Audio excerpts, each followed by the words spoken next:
మీకు జరిగిన అన్యాయానికి మరి పోరాటం అనేది ఉండాలి కదా, ఎలా పోరాడబోతున్నారు ఇప్పుడు? మరి పోరాటం అంటే ఏదైనా త్రూ కోర్ట్ ఆఫ్ లా అండి. కోర్టు ద్వారా మళ్ళీ ప్రొసీడ్ అవుతారా మీరు? 100% వీళ్ళ మీద జరిగిన దాని మీద పరువు నష్టం దావా వేయటం కానీ, మీకు జరిగిన దాని మీద న్యాయ పోరాటం చేయటం అనేటువంటిది కంటిన్యూ అవుతుందా? ఫ్యూచర్ కాన్సిక్వెన్సెస్ ఇంకా సో ఫార్ ప్లాన్ చేయలేదు sir. I have to plan sir. Very good. సరే, నిర్మాతగా మీరు చేసినటువంటి సినిమాలు చాలా పెద్ద పెద్ద స్టార్స్తో చేశారు. అగైన్ ఒక నిర్మాతగా, ఒక ఫైనాన్సర్గా ఎలాంటి మళ్ళీ కమ్బ్యాక్ అనేటువంటిది ఉండబోతుంది? సార్ బేసిక్గా I'm a film financier. Because of my passion I turn to film producer. Financial ఉన్నప్పుడు నేను చూసిన ఎక్స్పీరియన్స్ ఒకటండి, ప్రొడ్యూసర్గా చూసే ఎక్స్పీరియన్స్ ఇంకోటండి. But both are, cinema is a mother. Cinema is a mother. Cinema నా తల్లి లాంటిది అనుకుంటా. సో అందువల్ల డెఫినెట్గా నేను అదే ఫీల్డ్లో ఉంటానండి, ఎక్కడికి పోను. నాకు 2 పిల్లలు, 2 అబ్బాయిలు. 2 అబ్బాయిలు కూడా 2 హీరోలకు చేశారు. 2 సినిమాల్లో హిట్లు అయినాయి. హిట్లు అయిన తర్వాత వాళ్ళ ప్యాషన్ వచ్చి they want to became a writer and director. So they are writing scripts now. They are going to direct the movies sir. నేను కూడా అలాగే సినిమాలు తీస్తాను, ఫైనాన్స్ చేస్తాను సార్. పెద్ద పెద్ద హీరోలు మీ సినిమాల్లో యాక్ట్ చేశారు, చాలా పెద్ద స్టార్స్ చేశారు. ఈ కష్టకాలంలో, ఈ 14 సంవత్సరాల పోరాటంలో మీ వెనక మేము ఉన్నామని నిలబడిన వాళ్ళు ఉన్నారా? అసలు మీ మీద కేసు వేసిన వాళ్ళు ఇండస్ట్రీకి సంబంధించిన వాళ్ళ, బయట వాళ్ళ? బయట వాళ్ళు వేశారు సార్, సినిమాకి సంబంధం వాళ్ళు కాదు. కానీ సారీ టు సే సార్, ఏ ఒక్క సపోర్ట్ లేదు. కనీసం ఏ ఒక్క phone, Ramesh how are you, బాగున్నావు, ఎలా ఉన్నావా, వాట్ యూజ్ ప్రాబ్లం అని పాపానికి పోలేదు సార్ ఎవరు కూడా. నేను ఒక పర్సన్ అని చెప్పను, ఏ పర్సన్ లేదు సార్. రమేష్ గారు, సార్ రమేష్ గారు, మీ కేసుల గురించి ఆల్రెడీ కోర్టు ఎక్విట్ చేసింది కాబట్టి ఇప్పుడు మాట్లాడడానికి ఏం లేదు. మీ లైఫ్లో ఒక ఫైనాన్షియల్గా స్టార్ట్ అయ్యి చాలా పెద్ద పెద్ద సంస్థలన్నింటికి అప్పట్లో సార్ వన్ బ్రేక్ సార్. నేను కాదు సార్, మా father basically my father is a film financiers. Okay. From 1975. ఆయన దారిలో నేను వచ్చాను సార్. అవునండి, అవును. సో అంతా బాగా జరుగుతున్నప్పుడు మీ లైఫ్లో ఫస్ట్ పెద్ద కుదుపు ఏంటంటే కొమరంపులి, కలేజా. కుదుపు అంటే ఎలా? అంటే ఆ సినిమా ఆ 2 సినిమాలు చాలా ఎక్కువ డిలే అవ్వడం, ఎక్కువ కాస్ట్ ఆఫ్ ప్రొడక్షన్ ఎక్కువ అవడం, ఆ తర్వాత ఆ సినిమా రిజల్ట్ కూడా నెగిటివ్గా రావడం, 2 సినిమాలు కూడా. అసలు ఆ సినిమాలు అంత డిలే అవ్వడానికి కారణం ఏంటి? ఎంత నష్టపోయారు? ఆ 2 సినిమాల మీద ఎంత నష్టపోయారు? ఆ తర్వాత ఆ హీరోల నుంచి వచ్చిన సపోర్ట్ ఏంటి? అంటే లాస్ అయితే జనరల్గా హీరోల సపోర్ట్ ఉంటుంది కదా, అటువంటిది ఏదైనా సపోర్ట్ దొరికిందా మీకు? సార్ ఏదైనా ఒక సినిమా ప్రొడక్షన్ అనేది ఈ రోజుల్లో, అంటే ఒక రాజమౌళి సినిమా, శంకర్ సినిమా 3 ఏళ్ళు 4 ఏళ్ళు అలా పడుతుంటుంది. మొన్న రీసెంట్గా పుష్పట్టు, అది 3 ఏళ్ళు చేశారు. అని ఆ రోజు నేను చేసిన రోజుల్లో 3 ఏళ్ళ సినిమా అనేది లేదు సార్. ఆ రోజుకి కొమరంపులి కానీ, కలేజా కానీ, పోకిరి కానీ, ఇంకోటి కానీ, ఏదైనా కానీ 6 months 9 months ఆర్ 1 year ఇదే సార్. కానీ దురదృష్టం, బ్యాడ్ లక్ ఏమంటే, ఇట్స్ మై ఫేట్, 3 సంవత్సరాలు పట్టింది సార్. 3 సంవత్సరాలు అంటే మెయింటెనెన్స్ ఎంత ఉంటుంది అనేది ఒక ప్రొడ్యూసర్కి తెలుస్తుంది సార్. ఎవ్రీథింగ్ రన్ చేయాలి కదా సార్, ఆఫీస్ రన్ చేయాలి, శాలరీస్ రన్ చేయాలి, ఇంట్రెస్ట్ రన్ చేయాలి, అన్నీ పెరిగిపోతాయి కదా. సో ఇంకో క్వశ్చన్ మీరు ఏమన్నారంటే, నాకు 2 సినిమాల్లో కూడా 100 కోట్ల నష్టం వచ్చింది సార్. ఇంకో క్వశ్చన్ అడిగారు, నేను మర్చిపోయాను సార్, గుర్తురాదు. ఎటువంటి సపోర్ట్ లేదు. కనీసం అయ్యో పాప అని చెప్పిన పాపానికి కూడా పోలేదు సార్. సార్ ఎందుకు అంత డిలే అయ్యింది? బ్యాడ్ లక్ అన్నారో, అసలు ఏ కారణం? బ్యాడ్ లక్ అంటే సార్, కొమరంపులి తీస్తున్నప్పుడు పవన్ కళ్యాణ్ గారు ప్రజారాజ్యం పార్టీ పెట్టుకున్నారండి ఆయన. ఓకే. సో దానివల్ల ఎంతో కొంత కొద్దిగా డిలే అయ్యింది. అది వన్ ఆఫ్ ది రీజన్ చెప్పొచ్చు. So many reasons. అలాగే కలేజ్లో కూడా సో మెనీ రీజన్స్ అండి. రమేష్ బాబు గారు, సార్ ఇక్కడ సార్ ఎక్కడండి? సార్ అంటే మీరు ఇందాక మీ ఏవిలో చూస్తే అంటే కటకటాల వెనక్కి వెళ్ళారు, కడిగిన ముత్యంలా బయటకు వచ్చారు. యాక్చువల్గా మీరు ఇంతకు ముందు చేసిన సినిమాలన్నీ కూడా పెద్ద పెద్ద సినిమాలు, 2 అంటే ఫైనాన్షియల్గా చేసిన చిన్న సినిమాలు చేశాను, పెద్ద సినిమాలు చేశాను. సినిమాలు అంటే మాకు గుర్తుండే ఈ 2 ఎక్కువ గుర్తున్నాయి కాబట్టి ఇప్పుడు మళ్ళీ బేబీ స్టెప్స్ మళ్ళీ స్టార్ట్ చేసినట్టే కదా ఫస్ట్ నుంచి. అవునండి. సో మరి డైరెక్ట్గా మళ్ళీ పెద్ద సినిమాలకి వెళ్తారా, లేదంటే కంటెంట్ ఓరియంటెడ్ సినిమాలు రాబోతున్నారా? ఎలాంటి సినిమాలు ప్రొడ్యూస్ చేయాలనేది మీ నెక్స్ట్ గోల్? నాకు బేసిక్గా నేను ఇన్ఫ్లుయెన్స్ అయింది త్రివిక్రమరావు గారు, దేవి వరప్రసాద్ గారు. వాళ్ళు పెద్ద సినిమాలు చేసేవాళ్ళు. నాకు సినిమా అంటే ప్యాషన్, చిన్నప్పటి నుంచి పిచ్చ ప్రేమ. ఫైనాన్షియల్గా వచ్చానండి నేను. అండర్ కరెంట్లో సినిమా ప్యాషన్ అని దానివల్లనే టర్న్ అయ్యాను ఈ ప్రొడ్యూసర్ చూడడం వల్ల. దేర్ ఆల్ నాకు ఫ్రెండ్స్, నాకు ఫాదర్స్ లాగా అందరూ కూడా. ఇంకోటి ఏదో అడిగారండి. మీరు నెక్స్ట్ చేసి పెద్ద సినిమాకి వెళ్ళబోతున్నారా డైరెక్ట్గా, లేదంటే కనుక కంటెంట్ ఓరియంటెడ్గా చిన్న చిన్న ఫస్ట్ నేను అనుకోవడం కంటెంట్ ఓరియంటెడ్ అనుకుంటున్నాను సార్. అది ఉంది బేసిక్గా, పెద్ద సినిమాలు బేసిక్గా ఉన్నాయి సార్. రెండు ఉంది, ఆశ ఏది చావలే. అయితే 14 సంవత్సరాలు ఇంత గ్యాప్ వచ్చినా కూడా నేను వేరే ప్రపంచంలో ఉన్నా, చట్ట ప్రపంచంలో ఉన్నా.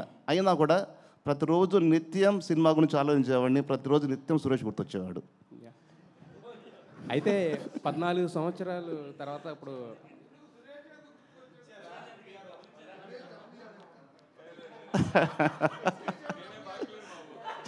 అది కాదు. నా ఫస్ట్ సినిమా చేసింది పిఆర్ఓ అతనే.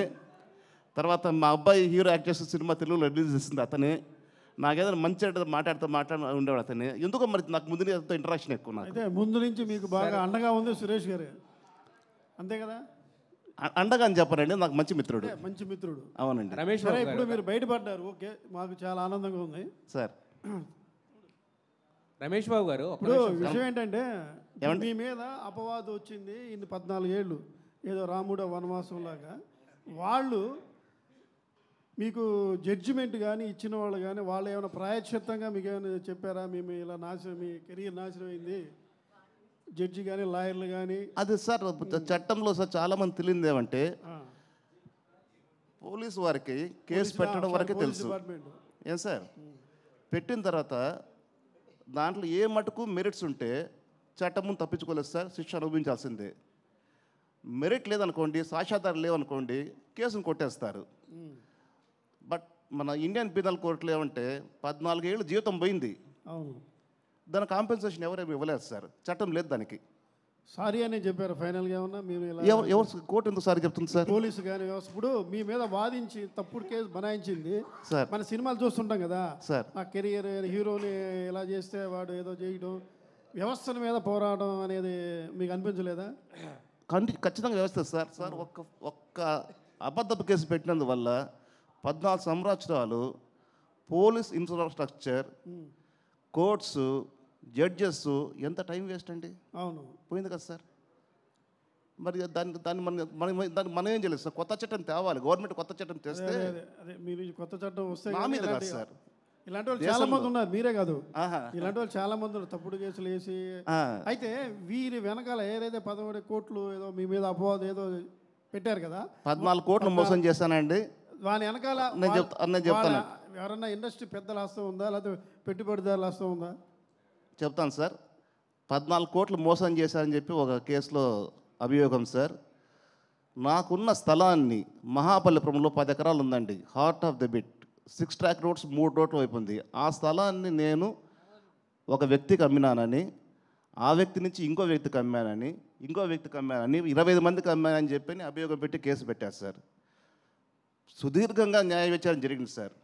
కోర్టు వారు నిర్దోషి చేసి నన్ను వదిలేశారు సార్. రమేష్ బాబు గారు యాక్చువల్గా ఏమండి, good question. As and today property is in my name only, that I'm in the position. Yes sir, 14 సంవత్సరాలు మీరంటే న్యాయపరంగా పోరాటం చేస్తూ ఎంత ఇదిలో ఉన్నారు కదా. సో వెనకమాల టైటిల్ చూస్తే విధివంతానికి తలవంచని ధైర్యం అని చూస్తే ఏంటంటే బేసిక్గా ఈ హీరోలకు ఉండే ట్యాగ్ లైన్ లాంటిది అది. కరెక్ట్ కదా. సో మరి ఈ 14 సంవత్సరాలు అంటే ఒక అనుకోని మీరు హ్యాపీగా వెళ్తున్న మీ లైఫ్లోకి ఒక హడ్డీలు వచ్చి ఒక ట్విస్ట్ లేగా అది 14 సంవత్సరాలు ఇదయ్యి మళ్ళీ తర్వాత నిర్దోషిగా బయటకు వచ్చారు కదా.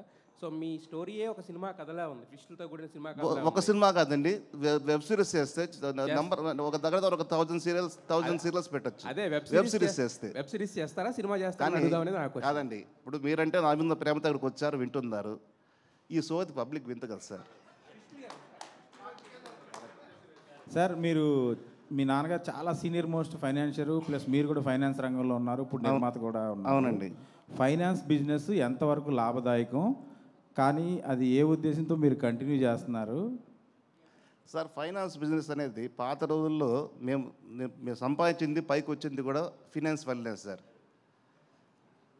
నిజంగా చెప్పాలంటే ఇండస్ట్రీలో వచ్చినంత సోకాల్డ్ పీపుల్ ఎవరైనా సరే, ఏ ట్రేడ్ అయినా సరే, 100 కోట్లతో లక్షలతో వచ్చిన వాళ్ళు ఎవరు డబ్బు సంపాదించలేరు, పోగొట్టుకొని వెళ్ళారు.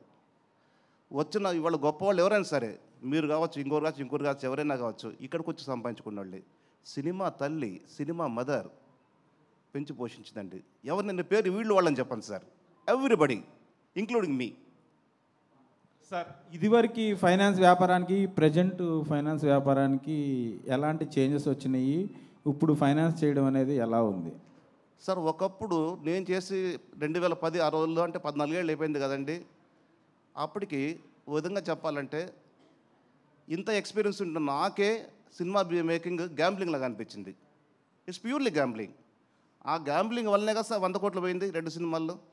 ఏమండి ఇంకేదో అడిగారు. ఇప్పుడు ప్రజెంట్ బాగుందని వింటున్నాను నేను. ప్రజెంట్ బాగుంది, ప్రొడ్యూసర్కి 10 రూపాయలు మిగులుతుందని చెప్పారని అంటున్నారు బయట. సార్ రమేష్ గారు, రమేష్ బాబు గారు, సార్ ఇక్కడ సార్ రమేష్ బాబు గారు, ఈ 14 సంవత్సరాల్లో మీరు కోర్టు కేసు వలన దూరంగా ఉన్నారు అంటున్నారు. మీరు బాగా నమ్మిన మీ సినిమాని దూరంగా. సో ఇప్పుడు నేర్చుకున్న గుణపాఠం ఏంటి? రేపు ఎలాంటి భవిష్యత్తులో ఎలాంటి స్టెప్స్ తీసుకోబోతున్నారు? సార్ నేర్చుకుని గుణపాఠం అంటే అండి, డైరెక్టర్ డేట్లు ఇచ్చాడు కదా, హీరో డేట్లు ఇచ్చాడు కదా, కథ రెడీ ఉంది కాదండి. Each and everything, each and every craft, 24 crafts నీ గ్రిప్లో ఉంటేనే సినిమా లాంటి ఇంట్లో కూర్చో అనే ఫీలింగ్లో నేను ఉన్నాను సార్. ఎందుకంటే నేను తప్పులు చేస్తాను కాబట్టి I have to accept my own mistakes. Ramesh గారు, భవిష్యత్తులో ఏం చేద్దాం అంటే మీ పిల్లల్ని ఇచ్చేద్దాం? సార్ పిల్లలు అనేది పెద్దవాళ్ళు అయ్యారు, వాళ్ళ ట్రాక్ వాళ్ళది. యాక్చువల్ నేను వాళ్ళని బతిమలాడాను, అరే బాబు హీరోలు అయ్యారు, హీరో అనేది ప్యూర్లీ గాడ్ గిఫ్ట్. నేను కాలేని హీరో, మీరు కాలే హీరో, సురేష్ కాలే హీరో. ఏమండి మీరు హీరోలు అయ్యారా సినిమాలు చేయాలంటే? వాళ్ళు ఒకటే అన్నారు, daddy hour passion is not hero, we want to become writer and director అన్నారు. గో హెడ్ అని చెప్పి. సో వాళ్ళు ఆ ప్రాసెస్లో వాళ్ళు ఉన్నారండి. వాళ్ళ గోళ వాళ్ళది, నా గోళ నాది. రమేష్ గారు, కలేజా సినిమాకి సి కళ్యాణ్ గారు వన్ ఆఫ్ ది పార్ట్నర్ కాదండి. మధ్యలో అయినా ఎంటర్ఫియర్ అయ్యి నేను పూర్తి చేస్తాను సినిమా అని చెప్పని మధ్యలో ఎంటర్ఫియర్ అయిన సినిమాని పూర్తి చేశారు నా డబ్బుతో తప్పిస్తే ఆయనకు ఎటువంటి సంబంధము లేదండి. మీ కష్టాల్లో ఉన్నప్పుడు ఆయన సపోర్ట్ ఏమైనా ఉందండి? కష్టాల్లో ఉన్నప్పుడు నాకు ఒక భగవంతుడి సపోర్ట్ ఉన్నాడు సార్. సార్ సార్ రమేష్ గారు, 14 ఏళ్ళ తర్వాత ఎక్స్క్యూజ్ మీ రమేష్ గారు, సార్ రమేష్ గారు మరొక క్వశ్చన్ అండి. మీరు అప్పటికే పెద్ద ఫైనాన్షియర్ కదా, మీరు జైలుకి వెళ్ళేటప్పటికి మీకు చాలామంది డబ్బులు ఇవ్వాల్సి వచ్చు, ప్రొడ్యూసర్లు ఉంటారు, వాళ్ళందరూ ఇచ్చారా ఎగ్గొట్టేశారా? నేను ఎక్కడ కాంట్రవర్సీ క్వశ్చన్స్ వద్దన్నా కదండి.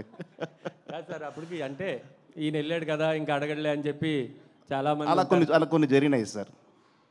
వాళ్ళ పేర్లు ఏం చెప్పొద్దు కానండి, ఉన్నది సార్. సార్ రమేష్ గారు ఇక్కడ సార్. సార్ ఎదురు సార్ ఆపోజిట్ సార్. ఎక్కడ కనపట్లేదండి సార్. సార్ మీరు ఇంతకుముందు సినిమా అంటే ఒక గ్యాంబ్లింగ్ అని మీరే చెప్పారు. సేమ్ టైం 14 ఏళ్ళ నుంచి మీరు జైల్లో ఉన్నప్పుడు కానీ మీరు ఇండస్ట్రీ దూరంగా ఉన్నప్పుడు ఎవ్వరు ఒక కాల్ కూడా చేయలేదని చెప్పారు. మీరు అలాంటి ఇండస్ట్రీలోనే మళ్ళీ కొనసాగాలనుకుంటున్నారు ఎందుకు? అదే ఇందాక మీరు సినిమాలు ఎటువంటి సినిమాలు చేయబోతున్నా అన్నారు. కథనే హీరో అండి, కథనే నమ్ముకొని సినిమాలు చేస్తాను, కథనే నా హీరో సార్. ఇది సార్ అంటే సినిమా ఇండస్ట్రీ నుంచి మీకు ఎలాంటి సపోర్ట్ లేదన్నారు కదా. సో సినిమా అంటే సపోర్ట్ ఆ మాట అనట్లేదండి. ఎవరో కాల్ చేయలేదన్నారు కదా కనీసం. ఎవరు మీకు సపోర్ట్ చేయలేదా? ఎవరు మీకు ఫోన్ చేయాలి? నాకు ఎవరు సపోర్ట్ చేయలేదు, ఎవరు కాల్ చేయలేదా? సినిమా ఇండస్ట్రీ అనలా, sorry.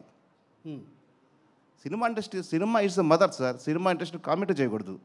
I not accept that. Cinema అనేది ప్యూర్లీ మదర్, తల్లి మనకు అన్నం పెడతారు సార్ 3 పూట్ల. అలాగా సినిమా ఇండస్ట్రీ. సార్ ఇమ్మీడియట్గా ఏమైనా ప్రాజెక్ట్ అనౌన్స్ చేయబోతున్నారా?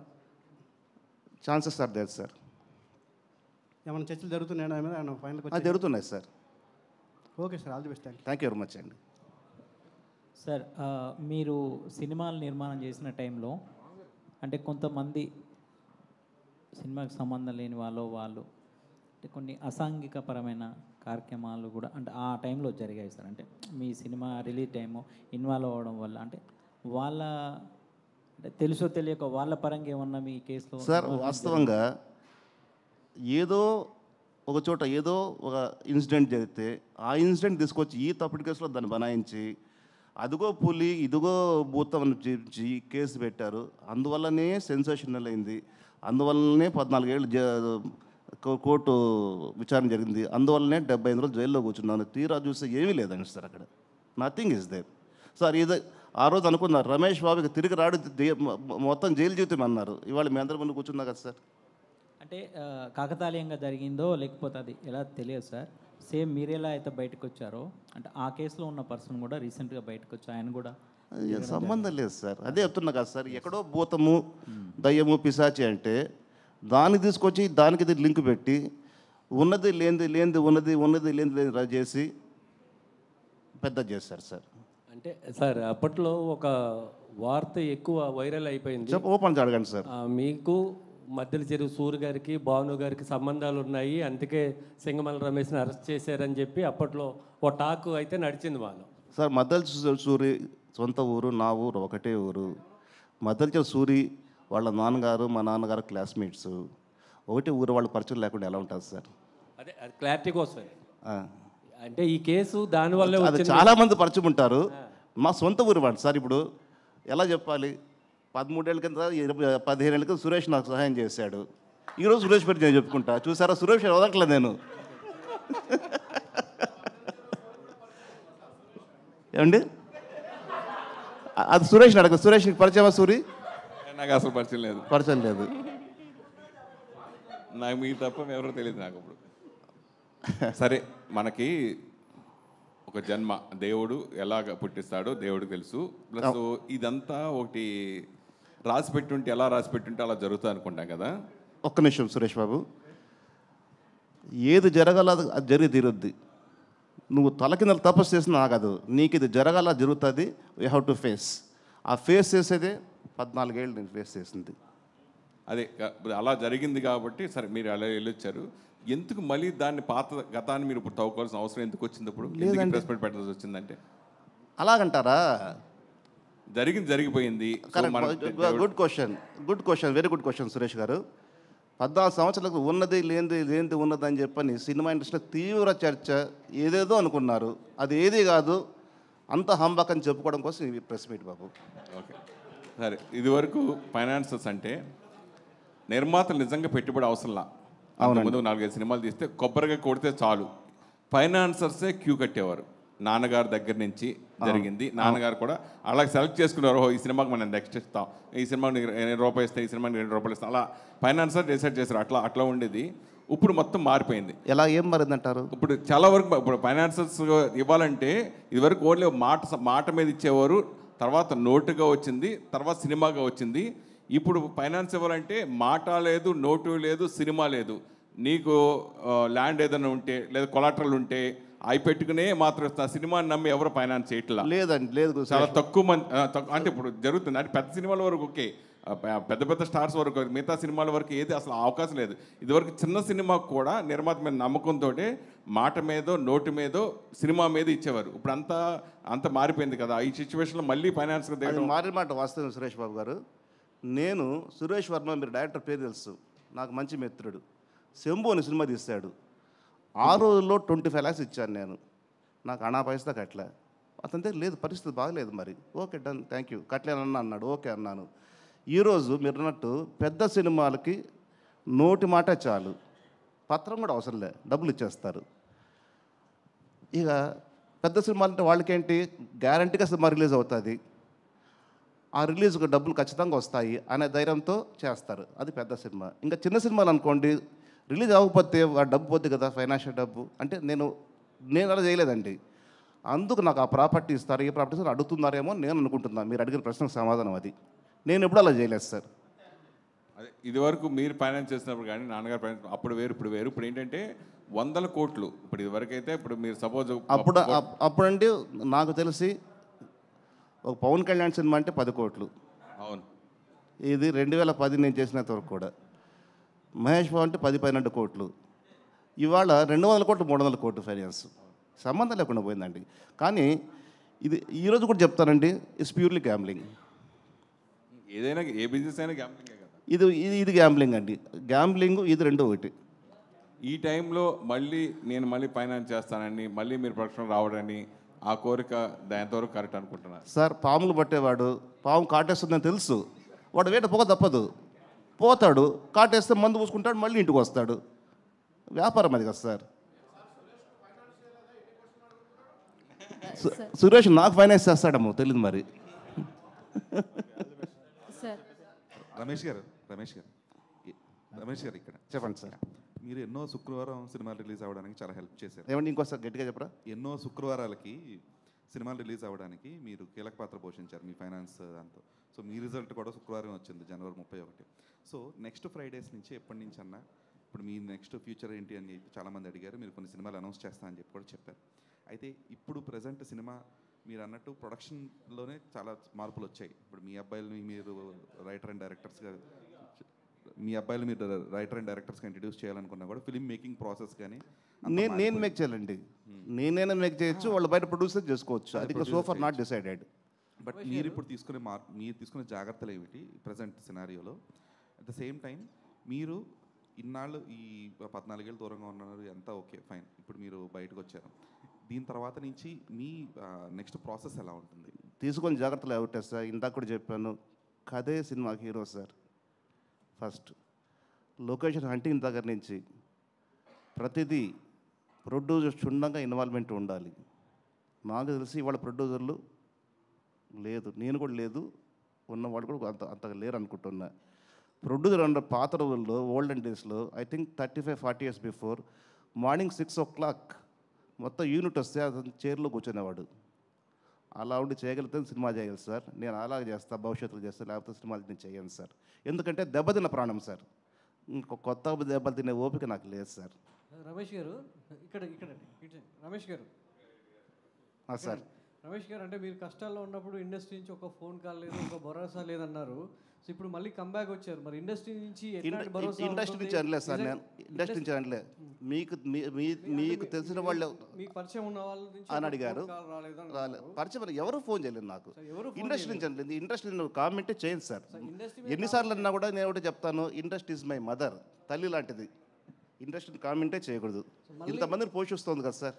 మళ్ళీ అలాంటి మా మదర్ నిన్ను అక్కడే చేర్చుకుంటుంది అనుకుంటారు. ఎందుకంటే కష్టాల్లో ఉన్నప్పుడు ఎన్నో ఆటుపోట్లు అధిగమించారు, ఇప్పుడు ఎంతో కొంత మళ్ళీ ఆర్థికంగా నిలదొక్కుకోవడానికి మళ్ళీ వచ్చారు. మరి ఎట్లాంటి ప్రోత్సాహం మీకు లభిస్తుంది అనేది మీ ఆశాభావం? 200% తల్లి సార్. తల్లి ఖచ్చితంగా దగ్గర తీసుకుంటుంది సార్. తల్లి కాదని చెప్పేదని చెప్పండి, మదర్ తల్లి ప్రేమ చెప్పండి సార్. రమేష్ గారు అమ్మా. హాయ్, దిస్ ఇస్ రాణి అండి. అమ్మా. సార్ 14 సంవత్సరాలు అంటే నాట్ అన్ ఈజీ థింగ్. అమ్మా. ఒక జీవితకాలమే కోల్పోయినట్లు. కానీ మీరు ఈ 14 సంవత్సరాల్లో చాలా చూసుంటారు. బయట నుంచి ఎన్ని వస్తున్నా కానీ అవి తట్టుకోవాలి, వాటిని తట్టుకుంటూనే ఫ్యామిలీని కూడా మేనేజ్ చేస్తూ వాళ్ళకి ధైర్యం ఇస్తూ ఉండాలి. సో మీరు ఈ సిచ్యువేషన్స్ని ఎలా తట్టుకోగలిగారు? సో వాళ్ళకి ఎలా ధైర్యం చెప్పగలిగారు? కేవలం భగవంతుడిని భారం వేయడం, మనోధైర్యంగా ఉండడమేనమ్మా, వేరేం లేదు. ప్రతిదీ కూడా ఆచితూచి ఆలోచించి పనిచేయాలి, ఒళ్ళు దగ్గర పెట్టుకొని పనిచేయాలి, అదమ్మా. సార్ రమేష్ గారు ఇక్కడ సార్ ఇప్పుడు మీరేంటి అని అంటే మీ జీవితం అనేది ఒక పుస్తకం సార్. అంటే ఎన్నో రకాలుగా అన్ని రకాలుగా అనుభవించారు అనమాట, ఎన్నో చూశారు, ఎన్నో అవకతవకలు ఎదుర్కొన్నారు సార్. అసలు ఒక మనిషి, సాధారణ మనిషి సినిమా ఇండస్ట్రీలో చూడని పరిస్థితి నేను చూశానండి. Okay sir, what is meant by life అంటే ఏం చెప్తారు sir? Me what is meant by life అంటే ఏం చెప్తారు? అర్థం కాలండి. జీవితం అంటే ఏంటి అని అంటే ఏం చెప్తారు? జీవితం అంటే ఏముంది సార్, జీవితం అంటే జీవితం సార్, అంతే. అంటే మీ ఉద్దేశంలో